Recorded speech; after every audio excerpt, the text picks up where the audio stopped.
Bonjour à tous et bienvenue sur notre chaîne YouTube, la chaîne de Ligne Droite. Je vous invite à vous abonner à cette chaîne, à aimer, à partager, à commenter ces vidéos. C'est très important pour notre référencement et c'est une manière de nous soutenir. Merci à vous tous. Depuis le 15 septembre 2021 et par une loi du 4 août 2021, donc ça fait maintenant 1 an et 4 jours exactement, les soignants, aides-soignants, aides à domicile ou encore pompiers ne peuvent plus exercer leur activité s'ils n'ont pas de schéma vaccinal complet. Entendez donc s'ils n'ont pas reçu cette dernière vaccination anti-Covid et les 4 nous rappellent obligatoire désormais. Écoutez donc une vidéo montage réalisée par YoYo sur YouTube sur ces pompiers suspendus.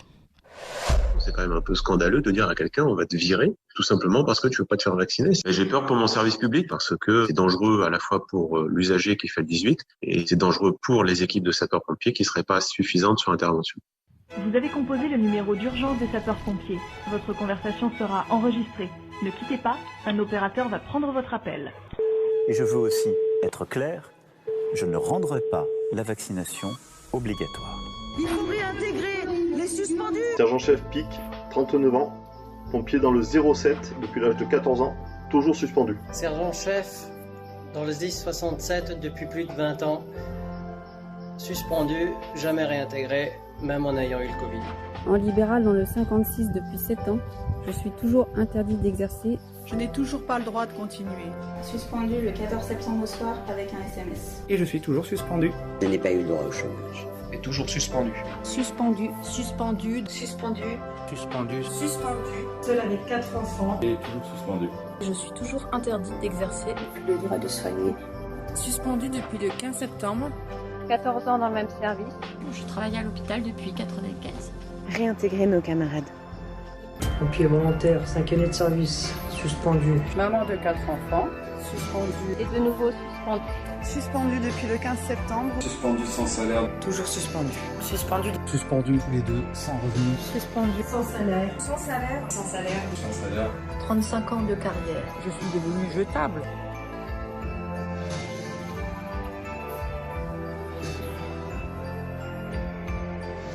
Je n'oublierai pas et je ne pardonnerai pas. Ça fait toujours mal quand on entend les voix de ces hommes et de ces femmes qui ont été mis de côté, oubliés comme des débris jetables, disent-ils eux-mêmes.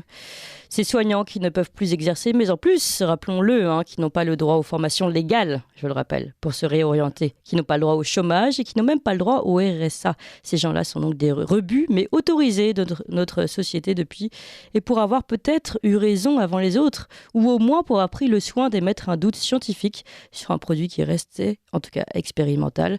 Alors, parce qu'il ne faut pas oublier cette injustice, on en parle 1 an après. Que sont-ils devenus, ces pompiers, ces soignants suspendus ? On est en direct avec Rémi Chabou. Bonjour Rémi Chabou. Oui, bonjour Clémence. Vous êtes sapeur-pompier à la caserne de Saint-Priest à Lyon et secrétaire national du syndicat Sud SDIS. Quel message aujourd'hui, 1 an après, vous souhaitez passer aux auditeurs qui nous écoutent ? Alors écoutez, il y a beaucoup de messages que je souhaiterais passer, mais il y a une injustice qui est terrible concernant ce dossier-là.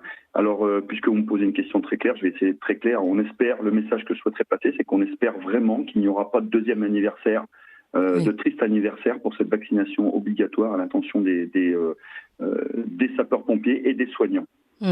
Mais pour le moment, ça n'a pas l'air d'être à l'ordre du jour. On a bien entendu Macron réitérer le fait que ces soignants, ces pompiers suspendus ne seront pas réintégrés, quand bien même l'hôpital se porte au plus mal, quand bien même nous sommes obligés de faire appel à des contractuels formés en quelques jours, et quand bien même nous sommes, on l'a vu avec les histoires des incendies cet été, nous sommes obligés désormais de faire appel à des pompiers étrangers. Tout à fait, et c'est justement l'objet de la polémique concernant ce dossier-là. Il y en a même plusieurs.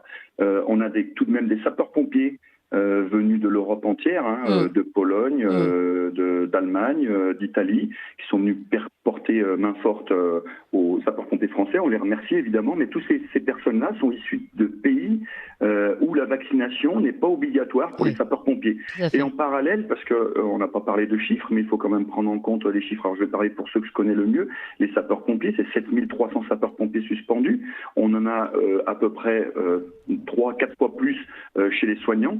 C'est énorme et on a besoin d'eux cruellement aujourd'hui dans les casernes de sapeurs-pompiers. Donc la polémique vient de là. Et initialement, comme vous l'avez dit tout à l'heure, la loi date du 5 août, hein, pas du 4 août. Initialement, la loi du 5 août, je vous rappelle, Clémence, qu'elle prévoyait la notion de licenciement pour les personnels, aussi bien soignants que sapeurs-pompiers, qui n'étaient pas vaccinés. Et c'est vent debout que les syndicats ont exigé de la part du gouvernement la suppression de cette notion de licenciement, et elle a été remplacée par une notion de personnel suspendu. Et j'insiste sur un point, c'est que tous ces personnels sont absolument sans salaire. Absolument sans aucune rémunération. Alors je voudrais qu'on revienne sur ce point, parce qu'on a beaucoup entendu, d'ailleurs on a entendu François Braun, ministre de la Santé, répondre à cette question, qui a répondu, mais non, mais en fait ces soignants suspendus sont beaucoup moins nombreux que ce qu'on peut croire, en pompiers professionnels, ils ne sont que 500, je crois que c'était le chiffre qu'il avait donné. Donc comment expliquez-vous que vous n'aviez pas les mêmes chiffres? C'est parce que vous comptez les volontaires et les pompiers professionnels? Alors, en effet, au total, chiffre officiel du ministère de l'Intérieur, pour ce qui concerne les sapeurs-pompiers, c'est 7000 sapeurs-pompiers volontaires et 300 sapeurs-pompiers professionnels. C'est tout de même énorme. Aujourd'hui, lorsqu'on voit les renforts qui sont venus de toute l'Europe, c'est des sapeurs-pompiers. Bien sûr, c'est très important. Une centaine, 200 sapeurs-pompiers qui sont venus de Pologne et d'Allemagne.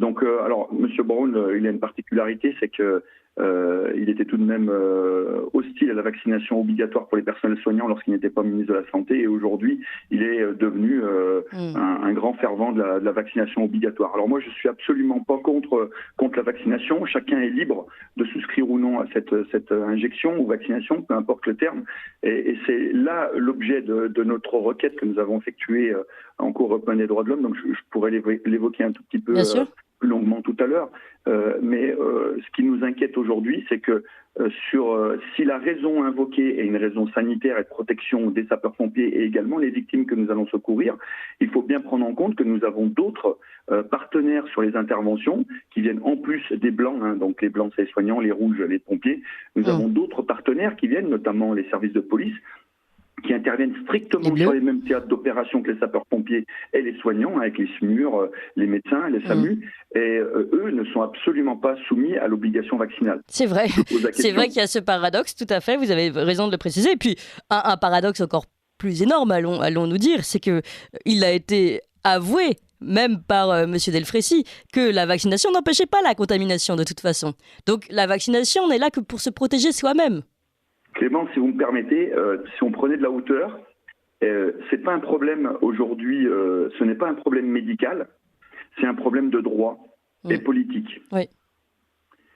Si on le prend par ce bout de la ficelle, on arrivera peut-être à trouver les solutions. Et l'organisation que je représente aujourd'hui, en parallèle avec nos collègues soignants italiens, ont baissé les bras concernant les juridictions françaises, hein, les tribunaux français. Aujourd'hui, nous faisons appel à la Cour européenne des droits de l'homme. Donc, nous avons plusieurs sapeurs-pompiers et soignants que nous représentons en Cour européenne des droits de l'homme. C'est une affaire qui a été classée comme affaire à impact. Je vous invite à regarder en quoi ça consiste. C'est une nouvelle procédure en CEDH. Les affaires à impact auront forcément une répercussion sur la législation locale ou supranationale, donc européenne. Ça, c'est le premier point. Et nos collègues italiens, nous menons donc deux procédures de façon concomitante. Nos collègues italiens soignants sont également sur des juridictions européennes en cours de justice de l'Union européenne. Je voudrais vous poser une dernière question, Rémi Chabot, que beaucoup me posent quand je parle des pompiers, des soignants suspendus. Ils me disent, mais en fait, l'obligation vaccinale pour ces professions ont toujours été une obligation de fait, avoir un schéma vaccinal complet, voilà. Pourquoi cette fois-ci ça a bloqué ? Qu'est-ce qui a changé ? Est-ce que c'est justement le fait que ce soit encore un vaccin expérimental ? Qu'est-ce qui a changé pour vous ? En effet, c'est justement le manque de recul sur ce vaccin. Les autres vaccins que vous évoquez, effectivement, j'en prends un, l'hépatite. Hein, alors on connaît les effets secondaires de l'hépatite, les risques. les risques liés à cette vaccination. En revanche, cette vaccination-là, effectivement, le recul que nous avons n'est pas assez lointain pour pouvoir vacciner toute une population de sapeurs-pompiers. Et aujourd'hui, je pense même que les sapeurs-pompiers sont peut-être la population la plus protégée en intervention avec les personnels soignants. Nous portons des charlottes, nous portons des gants, des masques. Alors, si les sapeurs-pompiers seraient vecteurs d'une contamination supplémentaire, il faudrait s'interroger sur toutes les strates professionnelles dans notre pays, les caissières dans les magasins, les personnels enseignants. Donc, il faut décliner la vaccination pour toutes ces professions. Oui, mais de toute façon, rappelons-le, on va pas tourner autour du pot, rappelons-le 1000 fois s'il le faut, que cette vaccination n'empêche pas la contamination. Tout à fait. Donc, à partir de là...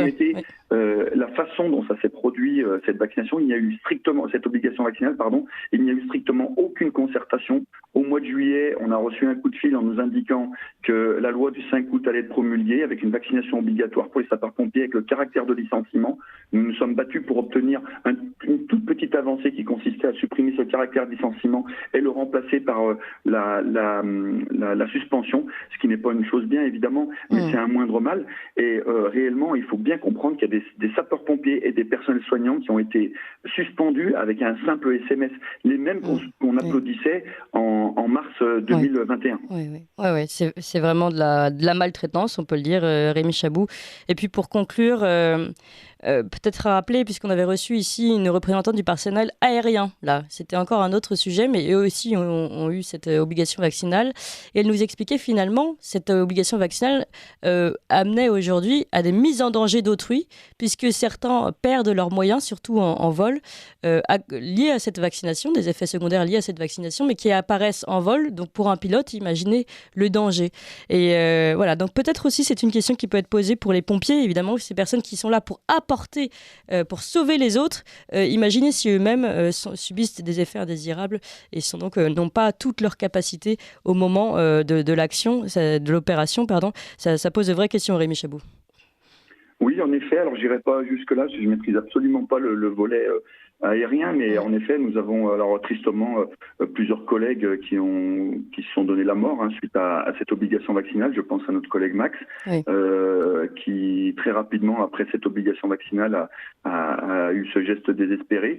Oui, nous avons beaucoup de sapeurs-pompiers qui non seulement n'ont pas été suspendus, mais quelques-uns également qui se sont mis en disponibilité et qui ont trouvé une autre voie. Et quand on voit actuellement le nombre de sapeurs-pompiers qui nous manquent dans les casernes, nous sommes vraiment inquiets. Et regardez ce qui se passe dans le sud-ouest du côté de Bordeaux. C'est reparti encore hier soir, c'était reparti encore la semaine dernière. Il nous manque du personnel, c'est exactement la même chose pour les personnels soignants. Et la seule solution qu'on a trouvée actuellement, c'est de faire appel à du personnel étranger qui, eux, alors je suis redondant, pardonnez-moi Clémence, mais qui sont issus de pays où la vaccination n'est pas obligatoire. Pas systématiquement, c'est surréaliste que nous vivons là. Oui, tout à fait. C'est surréaliste. Il y a une vaccination qui n'empêche pas la contamination, mais qui reste obligatoire pour vous, les pompiers. Une vaccination qui n'est pas obligatoire dans les autres pays, mais on fait appel à ces soignants et ces pompiers des autres pays. Voilà, tout est clair. Et comme vous le dites, à mon avis, ce n'est pas un problème sanitaire, c'est un problème avant tout politique. Merci beaucoup, Rémi Chabou, sapeur-pompier à la caserne de Saint-Priest à Lyon, secrétaire national syndicat Sud SDIS. Et puis, on continue de vous donner la parole, on continue de prendre des nouvelles de ces pompiers qui sont suspendus. Il ne faut pas qu'en fait, un deuxième anniversaire, vous l'avez rappelé. Vous appréciez cette émission? Alors aidez Radio Courtoisie à en produire d'autres, en indépendance totale. Rendez-vous sur soutenir.radiocourtoisie.fr. Merci d'avance.